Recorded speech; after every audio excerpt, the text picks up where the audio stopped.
Police करिला checking. चोर धरिले बिना हेलमेट रे जाउथबा यात्री फाइन देले। हत्याकांड चोरी बढ़ुथिबारु पुलिस नेला कार्यानुष्ठान। दिनक दिन राजपथ में बढ़ुछि लुटेरा प्रादुर्भाव।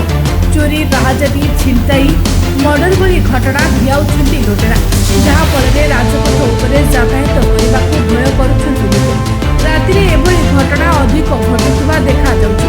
तेणु गतकाली विलंबित राति बालेश्वर जिला बस्ता थाना अंतर्गत 60 नंबर जातीय राजपथर भोलेरा ठारे बस्ता पुलिस और जातीय राजपथ पेट्रोलिंग पुलिस पक्षर 2 चकिया 4 चकिया जान सहित विभिन्न गाड़ी मोटर गाड़ी को कड़ाकड़ी चेकिंग करा जायछि। बिना हेलमेट रे यातायात करुवा यात्री फाइन आदाय करा 60 नंबर जातीय राजपथर पश्चिमबंग सीमांत लक्ष्मणनाथ ठारू हलदीपदा पर्यंत लुटेरा माने लुटत राज चलाइछन्ति।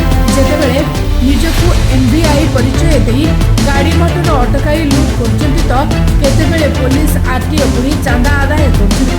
केतेबेले बंधुक भुजाली रे मरणात्मक आक्रमण करी लुट करछन्ति। स्थानीय लोकों पक्षर पुलिस पेट्रोलिंग पर बारंबार दाबी होता। गतकाली विलंबित राति पुलिस पेट्रोलिंग कड़ाकड़ी करुछि। एभली प्रत्येक दिन करने अंचलवासी दाबी कर जलेश्वर जगत